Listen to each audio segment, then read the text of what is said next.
Yo, what is up guys, it's me Eva again here playing Tokyo Ghoul Break the Chains, and as always we have the new half anniversary character came in on the banner. This is the half anniversary Kisho Arima.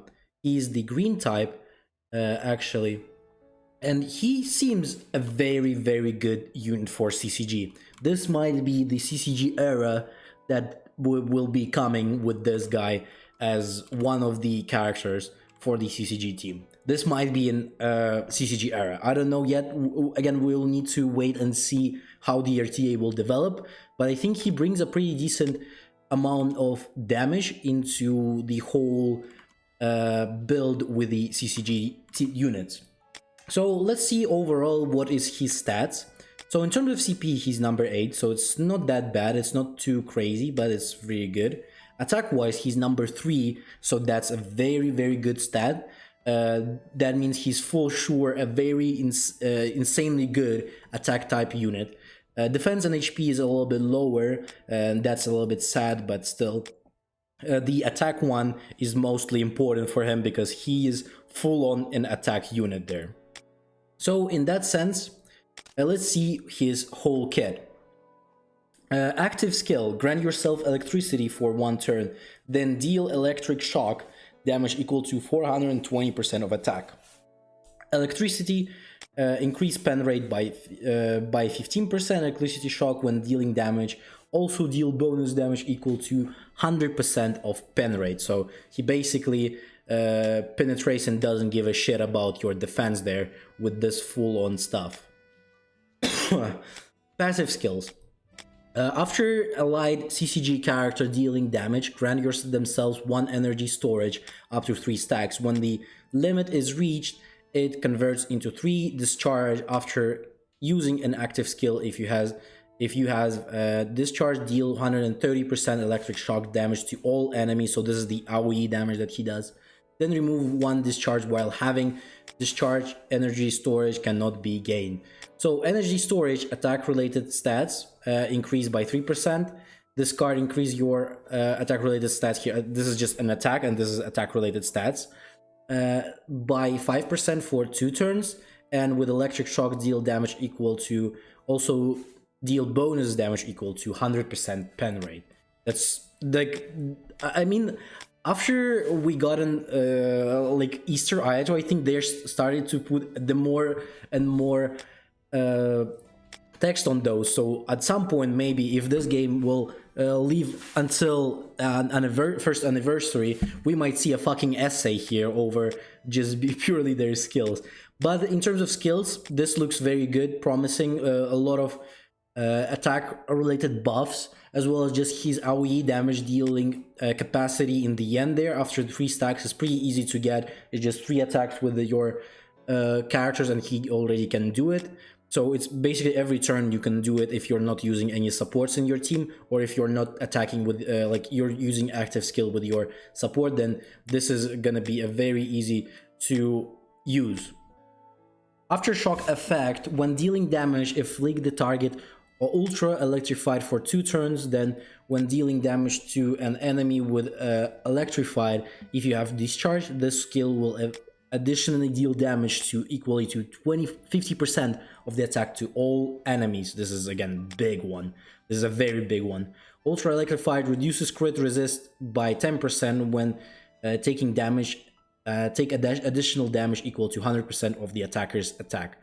This is like very big one for him. I think this is one of his best things, especially like the reduction of crit resist is could seem very small, but again, all of the CCG units really like crit rates, as well as especially if you have the Amado in the back for them.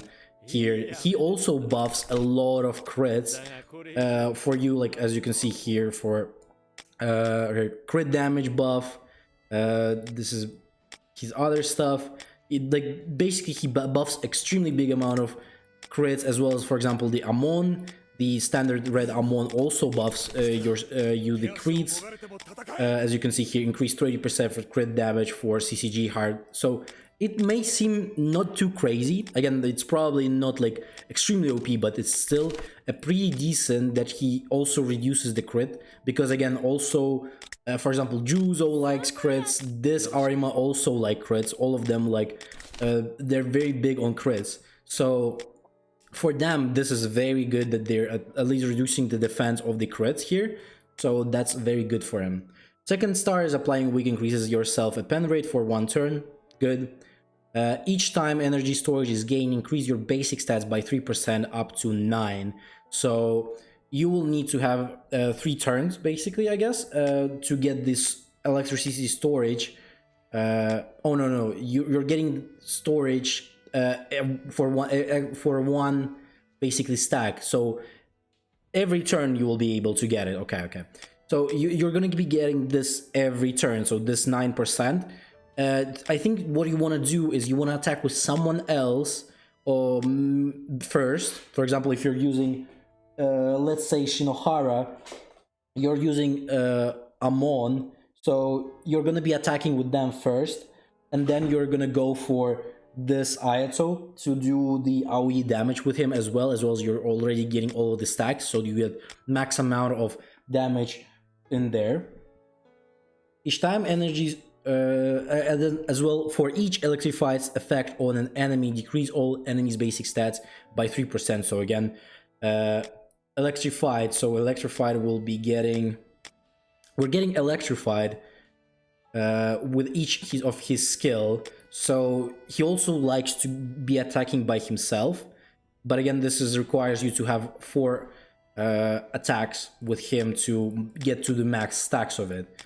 So you might be doing something like one of first you probably want to go for someone else other than him, and then 2 more attacks with him, and on the third attack he already is all like on like 9% here and 9% here, so he gets all of the good stuff out, and then he can do the big damage. So again, in terms of damage, this guy is insanely good. Even though he got nerfed, it's still pretty good.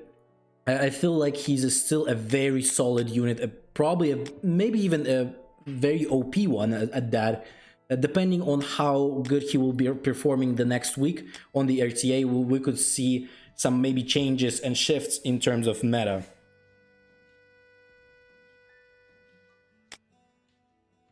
So on the 4-star gain, power burst increases damage dealt by 10%, so nothing too crazy there, but still decent that he's getting buff for damage again.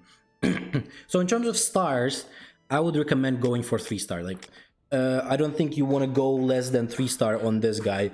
You definitely want to get all of this good stuff. 1-star is most important. Like, without 1-star, I wouldn't even be doing anything with him. 3 stars, I would say that the great, you definitely want to get him at least to 3 stars if you want to use him. So I would recommend doing that if you want to actually build a CCG with this guy. In terms of teams, I think one of the better options, again, let me change the Maro here for, because I don't have him leveled up, I don't use him because of that. But I would recommend doing something like this. So again, this is a full solo target team, but because these two can do some AoE attacks, as well as they have passive that do AoE attacks, that could also work as your AoE damage dealing, and you don't really need the light Arima. But again, if you have light Arima more leveled up, I would recommend switching light Arima to Amon here just to be more tankier. That's also an option. This is purely an attack one, but for new players, if you don't have Amon, then you will definitely need to use Psy Arima. You don't have any other option, to be honest here. I wouldn't recommend. I don't think using support is too much of a good idea. Again, his stats wise, he's not really tanky at all. He's more on into the side of attack. In that sense, support will just let your CP down, and in that sense, you could be losing a lot because of that. But again, if you have a very high CP, you can definitely put a support here over maybe even red Arima. But again, I think his passive works really well. But again, Amon probably will do much more damage than red Arima. Or you can also switch Shinohara for a support here. Again, I'm only putting Shinohara here because I think still CCG most of the time they can't one shot. Like it's not an Aogiri units, but obviously if you're fighting someone like 1 mil whale will be fighting 1 mil whale, I don't think they will be able to one shot instantly the whole team. Because of that, I would recommend using Shinohara again because his debuffs is still extremely OP and making you team survive much more longer. And because of that, I think this is one of his best builds so far. Again, you could also switch this Amon for Psy Arima if you want to go that road, or if you're on the newer server. But this Arima seems extremely broken as a very good unit for the whole CCG build. So I would recommend going for something like this. Other than that, there's also gonna be a review of the Amon, the new Amon that came into the game. We're gonna take a look at him, but we're gonna do it a little bit later on the other video. Other than this, hopefully you have a great day. Don't forget to like, subscribe, leave a comment, as well as join the Discord. I stream every day, so you don't miss anything. You can join the Discord. I post notifications before the stream, always there, so you will not miss anything. And hopefully you have a great day. I'll see you in the next one.